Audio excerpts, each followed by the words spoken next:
Kung may mo, manager ninyo or kinsa inyong represent nga ipasulod sa mall, ipa-present lang ko ID, mall ID para makasulod. Para mag-clearing ha, para mag-clearing sa atong ano, mag-clearing sa atong store.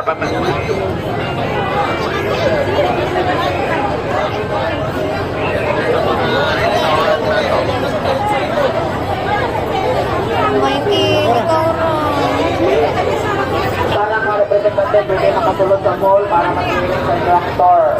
Dapat na lang ID sa atong entrance.